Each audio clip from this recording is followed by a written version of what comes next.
Assalamualaikum warahmatullahi wabarakatuh.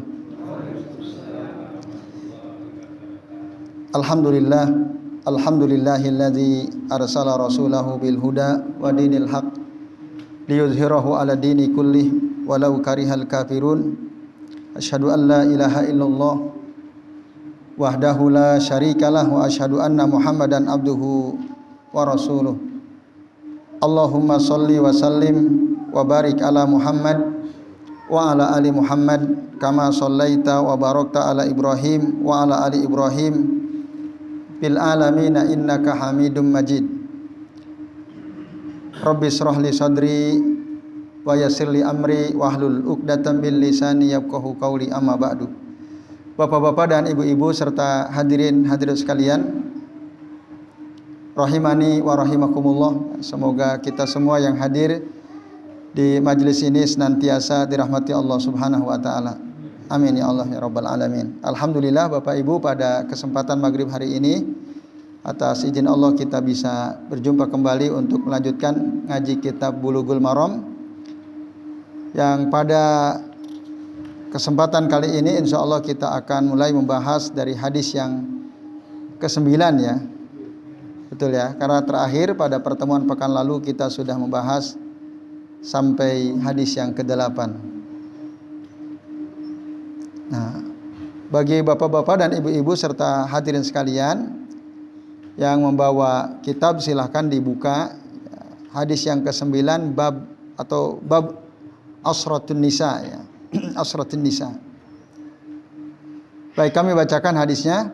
Wa an Abi Hurairah radhiyallahu anhu anin Nabi sallallahu alaihi wasallam qala, dari Abu Hurairah radhiyallahu anhu, dari Nabi sallallahu alaihi wasallam, beliau bersabda, idza da'a ar-rajulu imra'atahu ila firashihi, apabila seorang laki-laki atau seorang suami mengajak istrinya ila firashihi, kalau dimaknai secara letterlek maksudnya mengajak ya, ke kasurnya gitu ya, atau maksudnya mengajak berhubungan suami istri, fa'abat antaji'a ya, fa'abat antaji'a, lalu si istri ini dia enggan, tidak mau gitu diajak oleh suaminya.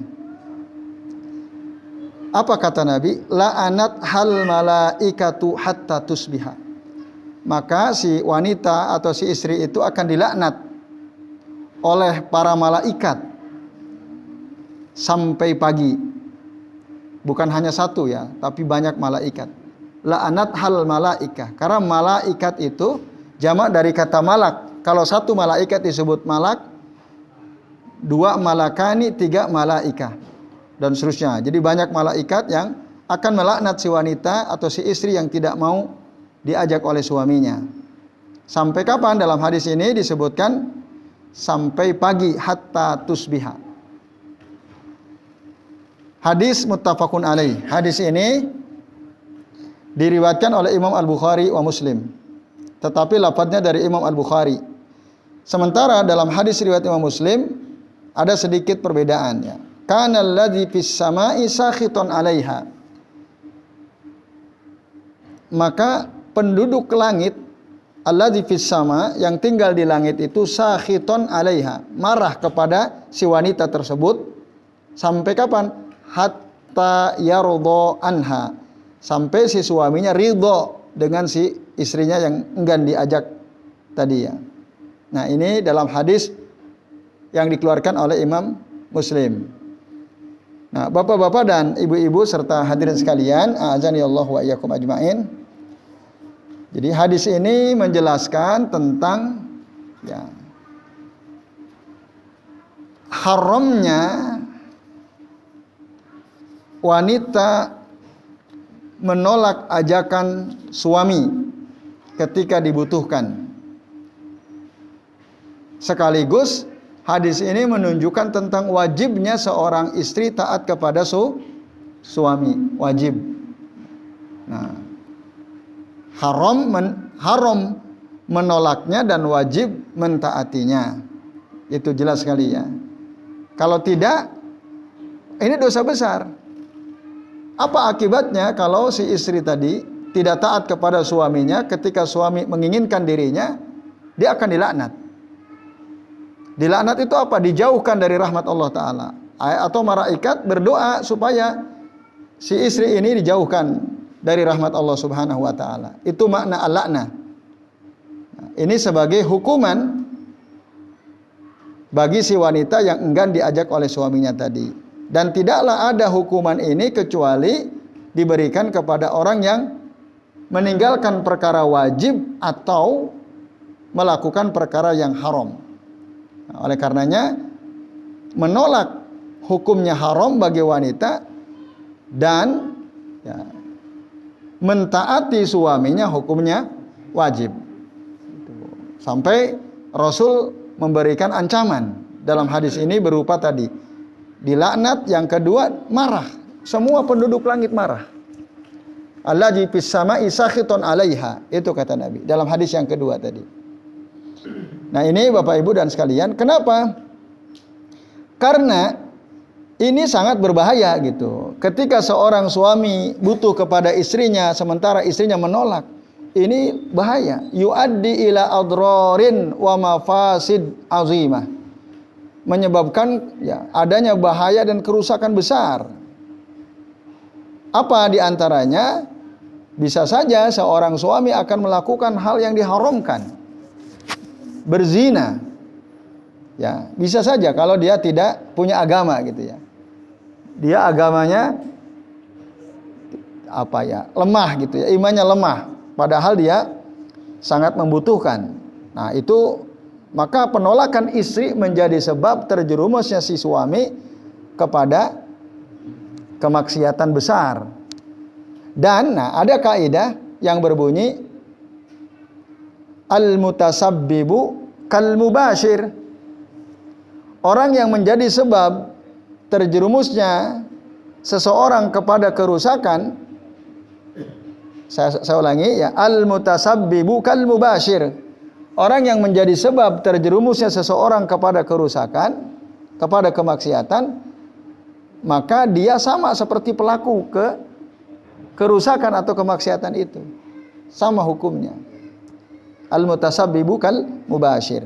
Nah, ini Bapak-bapak dan Ibu-ibu ya, kaidah penting yang dirumuskan oleh para ulama. Nah, sehingga itu dilarang oleh Nabi ya. Menolak ajakan suami dilarang dan taat kepada suami wajib hukumnya. Di sisi lain, seandainya si suami tadi bisa menahan dirinya, artinya dia tidak berbuat maksiat. Ya, kalau sekarang kan ngeri ya, Bapak sekalian, lewat aplikasi ya, bisa saja seseorang memesan lewat aplikasi kan di zaman sekarang itu. Nah, tidak perlu berangkat ke tempat prostitusi kan kalau zaman sekarang. Nah, itu bahaya sekali. Nah, lewat GoFood gitu ya. Nah, ini bahaya ya. Atau kalau tidak, katakanlah dia karena punya iman, tidak mungkin dia melakukan hal tersebut, dia menjaga dirinya, itu akan membahayakan fisiknya. Itu bisa sakit gitu. Nah, itu berbahaya ya secara fisik untuk kaum suami ketika dia menginginkan tetapi istrinya enggan taat kepada suaminya. Nah, itu Bapak Ibu dan hadirin sekalian, oleh karenanya ya wajib si istri taat kepada suami. Kemudian ada pertanyaan, tadi disebutkan sampai kapan si wanita itu dilaknat oleh malaikat, dimarahi oleh penduduk langit. Allazi fis sama'i sakhitun 'alaiha itu. Nah, Bapak-bapak dan Ibu-ibu, tadi disebutkan ada dua versi ya. Dalam hadis yang redaksinya dari Imam Bukhari disebutkan hatta tusbiha, sampai pagi. Nah, kalau sampai pagi ini ada persoalan. Apa masalahnya? Bagaimana jika si suami itu menginginkannya pagi-pagi? Ya kan? Kalau menginginkannya malam-malam, dilaknat sampai pagi. Iya kan? Padahal suaminya masih dongkol itu. Berarti waktunya terbatas sampai pagi saja.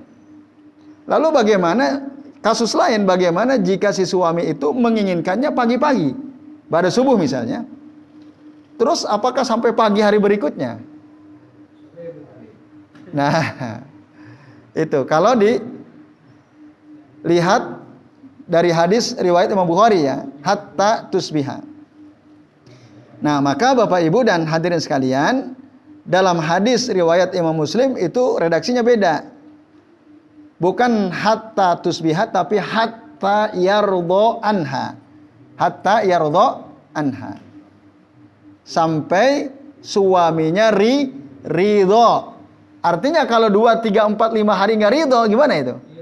Ya, selama itu pula si istri itu akan dilaknat oleh para malaikat dan dimarah, seluruh penduduk langit marah kepada dia. Bahkan dalam riwayat yang lain Bapak Ibu, ya, wanita yang membuat suaminya marah, tidak ridho kepada dia karena haknya tak terpenuhi, maka solat dia tidak akan diterima oleh Allah Subhanahu wa taala.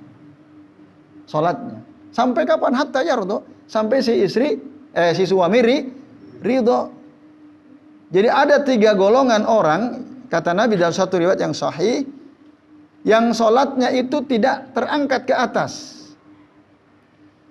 Nah, salah satu di antaranya adalah imra'atun batat wa zawjuha sakhitan biha. Seorang wanita yang tidur sementara suaminya marah kepada dia. Nah, itu nanti sholatnya si istri tidak diterima, tidak naik, tidak terangkat ke atasnya, tidak sampai ke Allah Subhanahu wa taala. Nah, yang kedua adalah siapa? Seorang hamba, seorang budak, ya. Abdun abikun hatta yarji'a. Seorang budak yang kabur dari tuannya sampai dia balik ke tuannya. Yang ketiga adalah seorang imam, ya. Seorang imamu qaumin wa hum lahu karihun. Sementara kaum yang diimaminya itu benci kepada si imam tersebut, ya. Nanti ada 2 yang dimaksud imamu qaumin wa hum karihun wa hum lahu karihun. Itu satu, imam dalam arti pemimpin, ya. Mungkin bisa RT, bisa lurah, bisa Pak Dukuh, ya, camat, bupati, gubernur, bahkan sampai presiden. Nah, itu ngeri, pemimpin itu ngeri, ya. Imamu qaumin wa hum lahu karihun. Itu tidak akan naik tuh salatnya. Dibenci oleh kaumnya, dibenci oleh orang yang dipimpinnya. Walaupun ya kebencian yang muncul di sini tentu kebencian yang masyru', yang sesuai dengan ketentuan syariat. Tapi kalau kebencian yang muncul dari syahwat hawa nafsunya itu tidak dianggap. La ibratalah, la ibratalah. Misalnya ada pemimpin yang baik, sebenarnya dia baik, bahkan menyuruh supaya staf-stafnya bawahannya itu pas waktu sholat berhenti istirahat, sholat semua sholat jamaah misalnya. Dibenci oleh bawahannya. Pemimpin seperti ini yang dibenci oleh bawahannya karena sebab ini, maka kebencian bawahannya ini tidak masyru', tidak masyru', tidak sesuai syariat. Artinya nggak ada efeknya gitu. Kebencian yang berangkat dari hawa nafsu itu nggak dianggap oleh syariat. Tapi kalau pemimpin suka bohong, ya, ada nggak pemimpin suka bohong? Banyak. Janji tapi sering tidak ditepati. Benci rakyat yang dipimpinnya. Nah, pemimpin yang seperti ini bagaimana? Kebencian rakyat karena kebohongan, karena sering tidak menepati janji, ini kebencian yang masyru' atau tidak? Masyru'. Artinya apa berarti? Nah, itu berlebihan yang memuja-mujinya. Oh, udah jelas-jelas suka bohong misalnya. Ini misal, kita nggak nyebut siapa-siapa ya. Misal ada pemimpin suka bohong, kok masih dipuja-puji? Wah, itu namanya syahadatuz zur, itu namanya kesaksian palsu gitu. Wah, itu akbarul kabair, itu dosa besar juga itu. Nah, ini sekalian ya. Tapi kalau ada orang kok benci, maka bencinya masru, kebenciannya. Dan itu menjadi sebab si pemimpin tadi salatnya tidak diterima, tidak terangkat itu. Begitu juga imam yang dimaksud adalah imam salat, itu termasuk imamu qaumin lahum wa hum lahu karihun.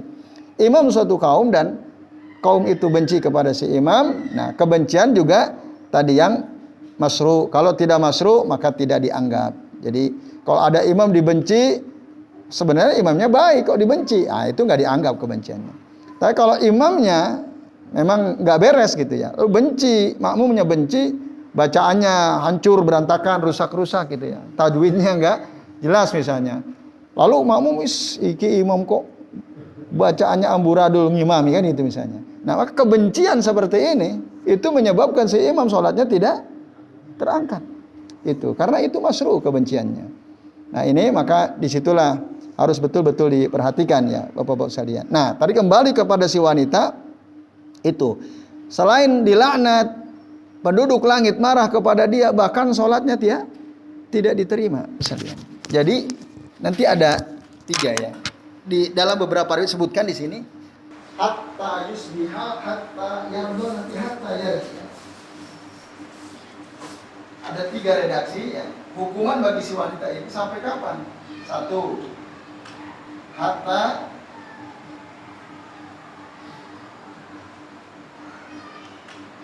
yusbiha. Hatta tusbiha. Yang kedua, hatta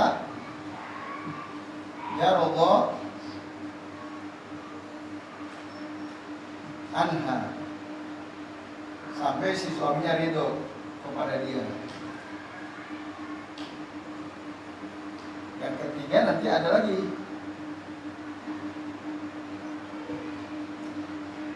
hatta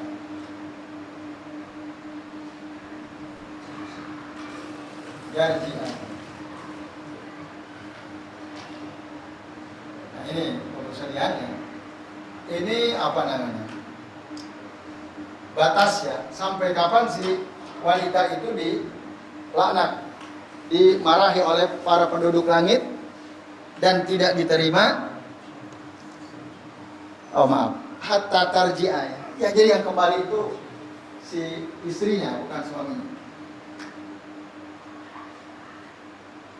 Maksudnya sampai istrinya kembali ke suaminya, minta maaf gitu ya, hatta tarji'ah. Nah, ini bapak-bapak, ibu-ibu sekalian ya, hukuman yang akan dialami oleh si wanita jika dia enggan untuk memenuhi suami atau ajakan si suami tadi ya. Nah, tapi sekalian di sini katakan wa hadza muqayyadun inda ahlil ilmi bima idza adda haqqaha minan nafaqati wal kiswati was sakani. Nah, ini menurut sebagian ulama ya, muqayyad, ini muqayyad. Muqayyad itu artinya terikat dengan apakah si suaminya tadi menunaikan hak si wanita. Dari apa? Dari sisi nafkah, dari sisi pakaian, dari sisi tempat tinggal. Jika si suaminya tidak memenuhi nafkah ya, istrinya, hak istrinya untuk dinafkahi tidak dipenuhi, nafkah lahir gitu ya, untuk masak, untuk jajan, untuk kebutuhan nggak pernah dikasih, atau dikasih ngasal gitu ya, tidak terpenuhi. Pakaian nggak pernah dibelikan, ya, tempat tinggal nggak pernah dipikirin, padahal suaminya mampu misalnya. Nah, maka orang yang seperti itu, si istri boleh dia menolak, ya, menolak ajakan si suami tadi. Kenapa? Karena si suami tidak memenuhi hak istrinya. Nah, ini bapak-bapak dan ibu-ibu serta hadirin sekalian. Jadi ketika si suami ini zalim kepada istrinya, tidak memenuhi nafkahnya, tidak menunaikan kewajibannya, fa innahu la yulzimuha as-sam'u wala ta'ah.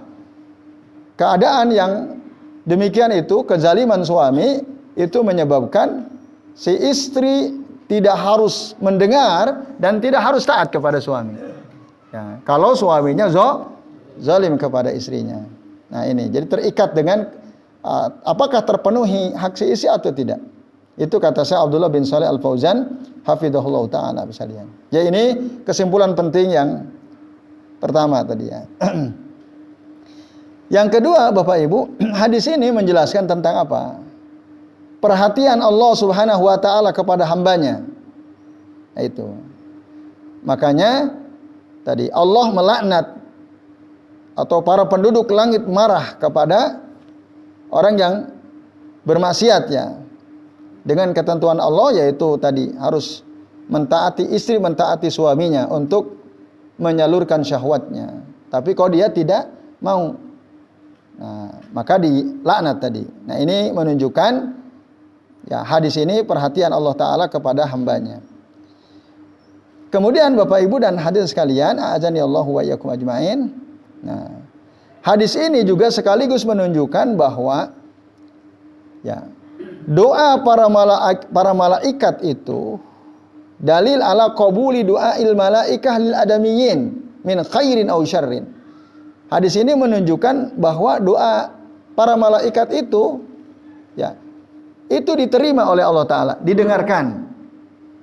Ya, doa para malaikat untuk manusia baik doa yang baik min khairin aw syarrin atau doa yang buruk. Jadi malaikat itu bisa mendoakan kebaikan untuk kita, juga bisa mendoakan keburukan. Nah, ketika Nabi mengatakan bahwa orang yang begini akan didoakan buruk oleh malaikat, yang begini akan didoakan baik oleh malaikat, itu ya menunjukkan bahwa doa malaikat itu makbul. Makanya Nabi ya memberikan ancaman kepada istri yang enggan untuk memenuhi kebutuhan suaminya. Nabi menakut-nakuti gitu ya. Khawafan nabiyyu bihi al-mar'ah al-mumtani'ah min firasyi zawjiha itu. Nah, ini Bapak sekalian, jadi malaikat itu apalagi mereka itu adalah makhluk yang senantiasa bertasbih. Yusabbihuna bihamdi rabbihim wa yastaghfiruna liman fil ardh. Senantiasa bertasbih dengan memuji Tuhan mereka dan memohonkan ampun bagi hamba-hamba yang ada di bumi. Surah Asy-Syura ayat 5 ya dalam Al-Qur'an. Nah, ya termasuk kalau doa baik ya, kata Nabi min ahadikum yad'u li akhihil muslimi ala zahri al-ghaibi min ahadikum yad'u li akhihil muslimi khairan ala zahri al-ghaibi illa qala al-malakul muwakkalu lahu amin wa qala walaka bimislin.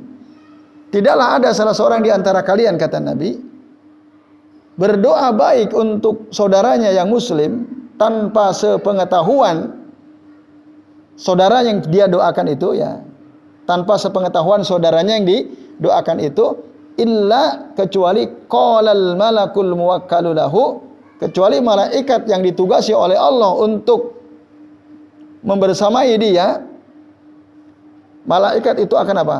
Mengucapkan amin walaka bimislin, dan semoga kamu mendapatkan kebaikan yang sama dengan doa-doamu itu ya, untuk si fulan yang tadi kamu doakan dan dia tidak tahu.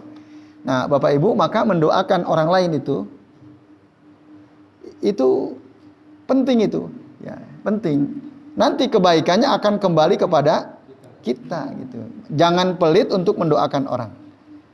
Mendoakan ya saudara kita, guru kita kalau punya guru, murid kita kalau punya murid, ya tetangga kita, teman-teman kita, teman kerja kita doakan.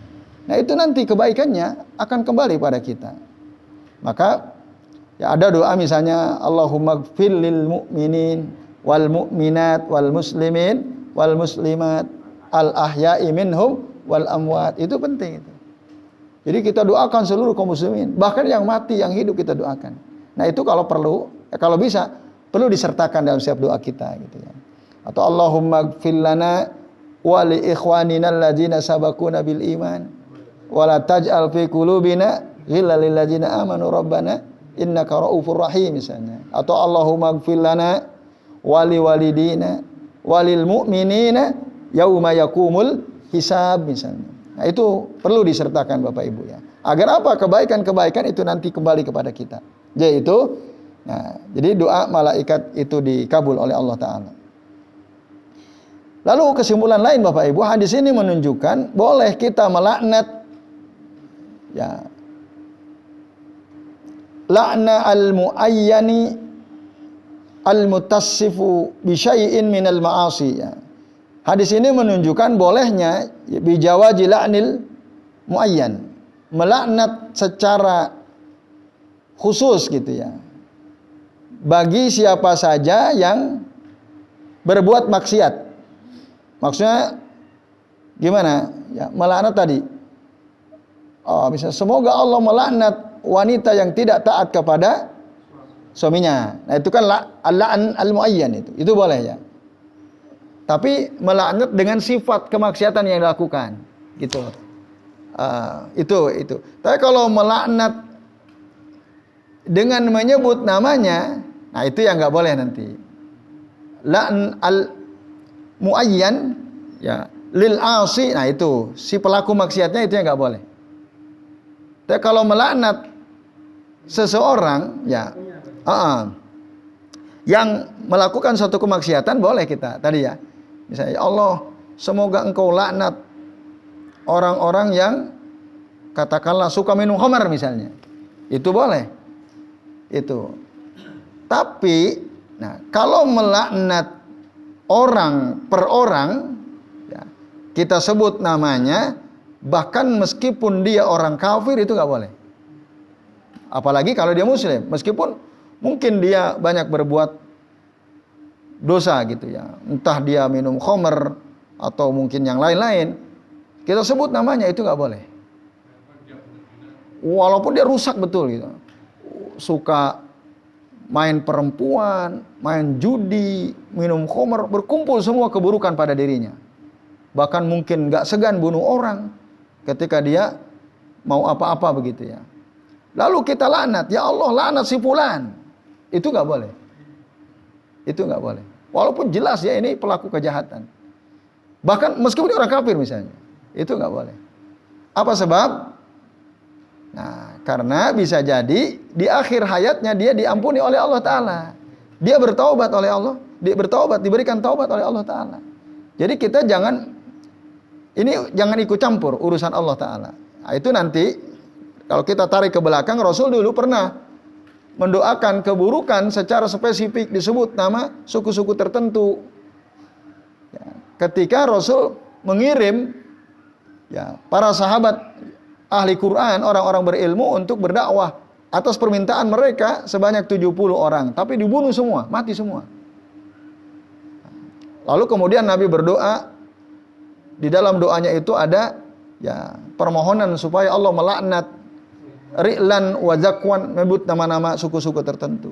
Lalu Allah menegur Rasulullah SAW pada surah Ali Imran ayat 128. Ditegur oleh Allah, laisa laka minal amri syai'. Jadi kamu enggak bisa ikut campur tangan dalam urusan laknat melaknat atau adab secara khusus tadi, secara khusus.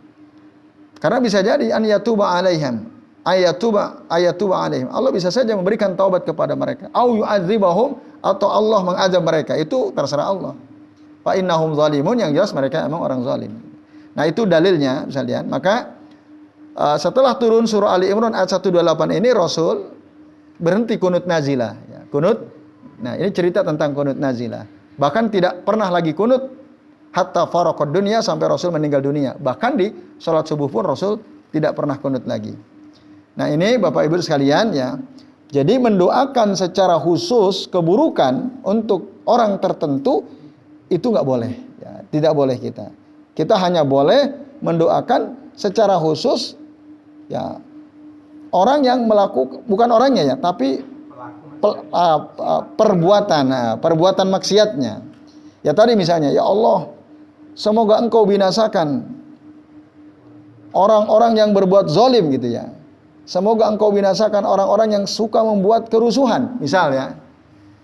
Nah, KKB misalnya nih kan, Jagir apa nih? KKB ini, bunuhi orang-orang sipil ya. Kita boleh, ya Allah, binasakanlah orang-orang yang zalim kepada hamba-Mu yang lain. Boleh, tapi jangan nyebut nama suku tertentu atau bahkan apalagi nama orang. Nah ini. Nah dalam hadis ini Rasul mengatakan dilaknat siapa? Wanita, bukan orang per orang kan? Wanita yang enggan, ya, idza da'aha fa'abat. Nah, dia enggan, itu yang dilaknat, gitu. Bukan si nama tertentu, ya. Idza da'a ar-rajulu imra'atahu ila firashihi fa'abat an taji'a la'anat hal malaika. Yaitu Bapak Ibu dan sekalian, azani Allahu wa iyyakum ajmain. Yaitu ya, jadi sama juga mengkafirkan gitu juga. Melaknat atau mentakfir itu sama. Jadi mengatakan barang siapa yang begini-begini maka dia kafir. Boleh atau tidak? Boleh atau tidak? Boleh. Boleh. Yang enggak boleh ini si fulan ini kafir. Itu enggak boleh. Walaupun jelas-jelas dia melakukan tindakan kekufuran atau menyampaikan ucapan yang mengandung kekufuran. Tapi kita enggak boleh bilang si fulan kafir. Apa buktinya? Dia ngomong begini, enggak bisa. Iya, omongan dia mengandung kekufuran. Ya, dia mengatakan ayat-ayat konstitusi di atas kitab suci misalnya. Ini jelas omongan kekufuran. Tapi kita nggak boleh bilang orang yang ngomong begitu kafir, nggak boleh. Tapi kalau kita ngomong siapa saja, nah yang mengatakan ayat-ayat konstitusi berada di atas kitab suci, maka dia kafir. Boleh atau tidak? Boleh. Tapi di negeri kita ini ya orang sering mengeneralisir. Jadi pokoknya siapa saja yang suka bilang ini kafir, begini kafir, wah itu takfiri katanya. Ya enggak, harus dibedain. Ya, mengkafirkan seseorang atau suatu kelompok karena dia melakukan satu tindakan yang memang oleh Al-Qur'an disebut kafir, itu tidak masalah. Asal tadi jangan nyebut orang atau kelompoknya. Ya, secara person itu enggak boleh. Karena apa? Ada batasannya ya. Nanti ada kitab doa bitu takfir ya. Batasan-batasan mengkafirkan itu harus diperhatikan. Misalnya apakah kita sudah menasehati dia apa belum? Nah, dia udah ngerti apa belum? Kan nggak tahu kita. Terus dia terpaksa atau tidak melakukan hal itu dan seterusnya. Itu yang perlu diperhatikan. Sehingga para ulama mengatakan tidak boleh kita secara khusus menyebut si fulan kafir, tapi kalau berdasarkan perbuatan atau ucapan maka boleh secara umum tadi ya. Nah, itu takfir ta'yin ya yang enggak boleh. Jadi baik Bapak-bapak dan Ibu sekalian, itu tambahan penjelasan ya. Kalau ini laknat, kalau tadi takfir. Nah, kemudian yang kedua, ini yang terakhir, insya Allah kita bisa membahas dua hadis ya. Yaitu hadis dari Abdullah bin Umar radhiyallahu anhu maqal. Dia mengatakan, Annan Nabiyya sallallahu alaihi wasallam la'anal wasilata wal mustausilata wal wasimata wal mustausimata. Sesungguhnya Nabi sallallahu alaihi wasallam melaknat wanita yang menyambung rambutnya dengan rambutnya dengan rambut lain gitu, disambung rambut. Atau wanita yang minta supaya rambutnya disambungin. Itu dilaknat. Ya. Siapa yang melaknat? Nabi. Siapa lagi yang dilaknat? Al-wasimata wal mustausimah. Wanita yang ditato dan minta ditato. Hadis muttafaqun alaih. Dalam hadis riwayat yang lain, nah, an-namisat wal mutanammisat. Wanita-wanita yang mencukur bulu alisnya atau minta dicukur bulu alisnya. Nanti al-mutafallijatu lil hasan. Dan yang mengikir giginya supaya terlihat lebih baik gitu ya. Al-mughayyirat ya, khalqillah, dan orang-orang yang merubah penciptaan Allah Subhanahu wa taala. Hadis rawahu Al-Bukhari wa Muslim. Jadi kalau kita gabung hadis yang nomor ke-10 dan tambahan tadi, berarti yang dilaknat siapa? Menyambung rambut atau minta disambung, orang yang mentato atau minta ditato, orang yang mencukur bulu alis atau minta dicukurkan bulu alis, ada nggak? Orang-orang yang dicukur bulu alisnya. Banyak itu, banyak. Nah, itu. Iya, itu ya. Al-mutafallijatil hasan, mengikir giginya. Ya. Nah, itu. Terus al-mughayyirat, yang merubah-rubah. Merubah-rubah ciptaan Allah itu apa? Ya, yang pakai implan, merubah hidung biar mancung, dagu, dan lain-lain lah ya. Kan ada itu. Artis-artis itu kan biar kelihatan bagus, dioperasi, dirubah-rubah. Nah, orang yang seperti ini, bisa lihat, itu dilaknat oleh Rasulullah SAW. Memang di zaman sahabat dulu ada wanita protes. Waktu itu Abdullah bin Mas'ud mengatakan, wahai Abdullah bin Mas'ud, kamu kenapa mengatakan begini-begini? Jadi dulu memang sudah ada juga wanita yang melakukan hal ini. Makanya Nabi mengatakan ini, menyampaikan. Dulu udah terjadi gitu. Sejak zaman Rasul bahkan. Ada seorang wanita protes. Tapi kala itu Rasul sudah wafat. Sudah wafat. Akhirnya kata si wanita ini, aku tidak menemukan ada ayat Allah Ta'ala yang melarang seperti yang kau sampaikan itu. Ya, kata si ibu ini, nggak ada. Karena ada sebagian wanita yang memang mencukur alis gitu ya. Atau pakai tato gitu ya, menyambung rambut khususnya. Nggak ada, dalam Quran nggak ada. Kamu jangan macam-macam lah, kira-kira gitu ya bahasa kitanya. Jangan buat-buat sesuatu yang biasa dilakukan oleh kaum wanita. Kata Allah bin Mas'ud, apa benar nggak ada? Iya nggak ada. Sudah baca dari pertama sampai terakhir Al-Quran, nggak ada itu yang melarang. Coba baca lagi, dibaca lagi, nggak ada. Bapak Ibu sekalian, ada kata Abdullah bin Mas'ud. Ada. Mana ayatnya? Buktikan kata dia. Kata si wanita ini. Lalu dibuktikan oleh Abdullah bin Mas'ud. Nah, ada ayat yang berbunyi, "Wa ma atakumur rasul fakhudhuhu wa ma nahakum anhu pantahu." Kan itu ya. Ada ayat bunyinya, "Wa ma atakumur rasulu fakhudhuhu wa ma nahakum anhu pantahu." Surah apa ini? Nah, itu dalam Al-Qur'an ya disebutkan. Yang artinya apa saja yang datang dari Rasul, maka ambil, amalkan. Dan apa saja yang dilarang oleh Rasul, maka tinggalkan. Wa ma atakumur rasulu fakhudhuhu wa ma nahakum anhu pantahu. Nah, ini sekalian, azan ya Allah wa iyyakum ajmain. Itu ada dalam Al-Qur'an. Nah, yaitu dalam surah Al-Hasyr ayat 7 ya. Wa ma atakumur rasulu fakhudhuhu wa ma nahakum anhu pantahu wattaqullaha innallaha syadidul iqab. Itu ayatnya. Lah, gimana maksudnya? Lah, apa yang saya sampaikan itu kan dari Nabi. Ya tadi Rasul melaknat al-wasimat, al-mustausimat, al-wasilat, al-mustausilah. Itu kan dari Nabi. Sementara Allah bilang, duduk. Nah, apa saja yang datang dari Rasul ambil, amalkan. Apa yang dilarang oleh Rasul tinggalkan. Kan clear, jelas kan? Itu kata Allah. Nah, maka apa yang saya sampaikan itu dari Nabi. Akhirnya pahamlah si ibu ini. Tapi saya mau cek coba keluargamu, anak isimu, ada nggak yang melakukan hal tadi ini?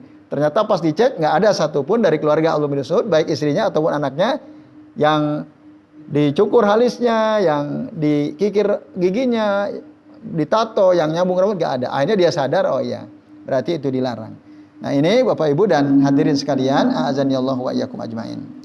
Jadi, nah, lalu kenapa hadis ini, coba perhatikan, ada nggak kaitannya dengan bagaimana mempergauli istri? Kan asratun nisa kan? Kok ini hadisnya membahas? Nah, kaitannya Bapak Ibu dan sekalian, kaitannya ya. Jadi, hadis ini kenapa oleh Ibnu Hajar Al-Asqalani dimasukkan dalam bab asratun nisa? Seperti yang kita sudah bahas ya. Jadi wanita itu dia kan punya kewajiban untuk berhias, ya kan? Di hadapan suami. Sebagaimana juga suami sebenarnya sama ya. Dia berpenampilan baik di hadapan istrinya. Nah, di antara yang biasa dilakukan oleh kaum wanita supaya tampil cantik itu, ada yang rambutnya ditambahin, ada yang alisnya biar mantap gitu ya, dicukur kan gitu. Atau mungkin giginya dikikir, terus mohon maaf dagunya biar Ini disuntik, hidungnya kurang mancung, dimancungin kan gitu. Mungkin tujuannya adalah untuk apa? Supaya suaminya senang. Tujuannya bagus. Bagus atau tidak? Ya. Bagus. Tapi caranya salah. Maka ada kaidah berbunyi ya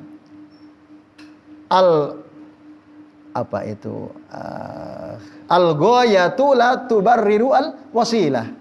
Al-ghayatu la tubarriru al-wasilah.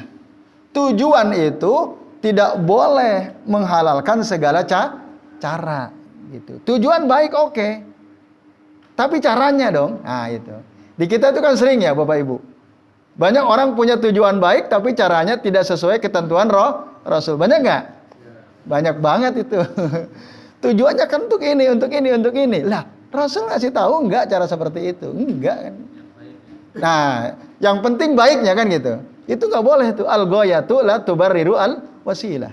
Tujuan itu sebaik apapun tidak boleh menghalalkan segala cara. Itu tidak boleh. Nah, ini termasuk wanita ya, kalau kita kembali kepada bab ini, dia tujuannya baik untuk menyenangkan suami. Tapi jika caranya tidak sesuai ketentuan syariat, ya jadi jelek. Maksud hati ingin menyenangkan suami, tapi dia dilaknat. Dilaknat oleh Rasulullah SAW. Ya sama, dalam amaliyah kita begitu juga. Ada ya? Nah, ada itu. Saya kira Bapak Ibu kalau disuruh nyebutin bisa lah ya. Nah, itu gampang sekali itu. Nah, itu. Jadi hati-hati. Jangan, yang penting baik. Enggak. Kebaikan itu ada ukurannya. Kebaikan itu ada standarnya. Kalau kita bicara agama, kebaikan itu syaratnya minimal dua. Yang pertama apa? Ikhlas lillahi ta'ala. Yang kedua apa?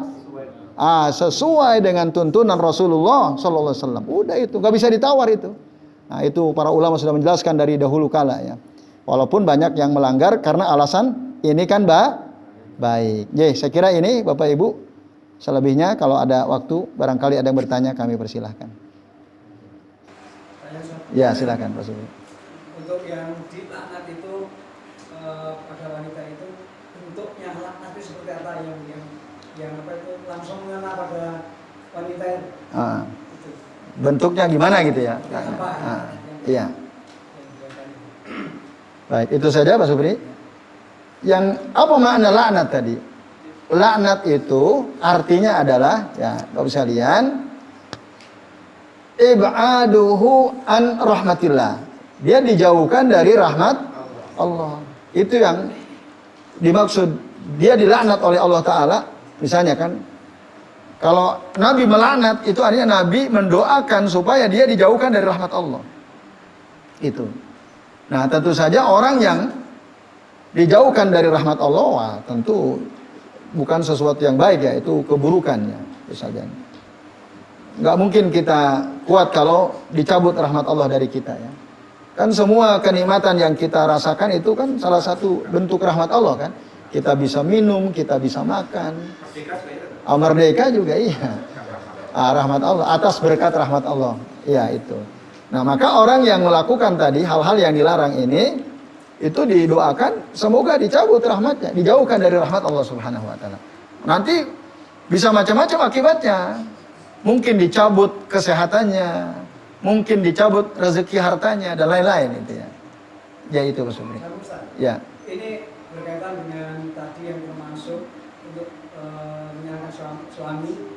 Ini yang sering terjadi siapa misalnya dulu itu ya. Wanita sering mengikir gigi. Misalnya pamor itu. Itu kalau sudah terlanjur dan itu waktu dulu nggak tahu kalau ini larangan dari Allah itu gimana. Ya.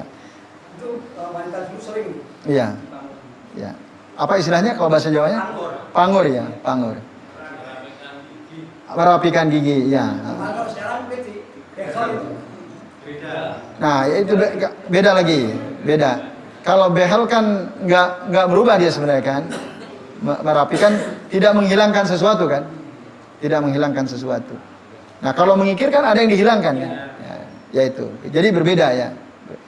Bahkan yang terbaru ini ada alat yang tanpa, yang saya lihat ya di iklan-iklan itu ya, di TV atau di Shopee itu ada alat ya sejenis behel tapi bukan behel itu ya, yang mungkin harganya lebih murah ya. Nah Bapak sekalian, beda yang kalau tidak menghilangkan sesuatu bukan bagian dari merubah. Ya. Nah, kalau kikir merubah. Lalu apa? Dosanya dilaknat dia jelas. Terus gimana? Udah terjadi, udah lakukan. Tidak ada cara lain kecuali dia bertaubat. Udah, taubat.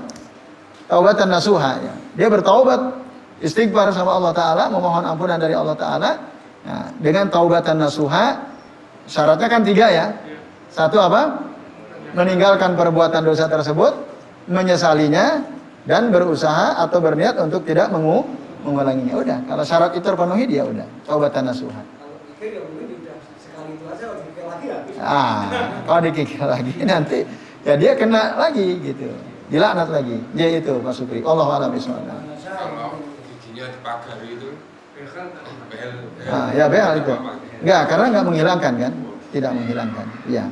Berkembang, kalau ditambal itu tambal atau dipasang lagi gimana? Gigi bolong ditambal. Ya. Atau yang sudah tanggal dikasih gigi palsu gitu. Kalau untuk kemaslahatan dalam arti ini ya, kalau enggak seperti itu membahayakan, mendatangkan madarat ya. Kalau dia enggak ditambal misalnya gigi yang bolongnya itu mendatangkan madarat, sakit, sholat nggak bisa khusyuk kan? Maka dalam keadaan seperti itu dibolehkan. Ini nanti tambal rumas. Asal nambahnya tidak pakai emas atau perak gitu ya. Itu Mas Supri. Jadi boleh. Ya. Kalau seperti saya ini kalau kan udah tanggal ini, kalau baca tim tak itu sulit. Karena hilang satu. Pakai gigi palsu atau yang bisa dicopot ditempel gitu kan? Ya. Bisa tadi untuk kemaslahatan bisa. Itu tidak termasuk. Itu tidak termasuk yang itu nggak ada masalah itu. Insyaallah ya. Allah alam. Nah, tidak ada. Ya itu. Iya. Baik. Cukup Bapak Ibu? Ya, alhamdulillah. Semoga jelas ya. Nah, ini tuntunan Nabi ya sallallahu alaihi wasallam yang sangat penting untuk kita pelajari sehingga hidup kita ini lurus ya, sesuai dengan tuntunan Rasul sallallahu alaihi wasallam. Baik Bapak Ibu, terima kasih atas perhatiannya. Semoga yang kita bahas pada maghrib atau malam hari ini bermanfaat. Dan kami mohon maaf apabila yang kami sampaikan ada kesalahan atau kekeliruan. Dan mari kita akhiri dengan membaca doa kafaratul majlis. Subhanakallahumma wa bihamdika asyhadu an la ilaha illa anta astaghfiruka wa atubu ilaik. Wa sallallahu ala Muhammadin wa ala alihi wa sahbihi wa baraka wa sallama alaihim ajmain. Billahi taufiq wal hidayah. Wassalamualaikum warahmatullahi wabarakatuh.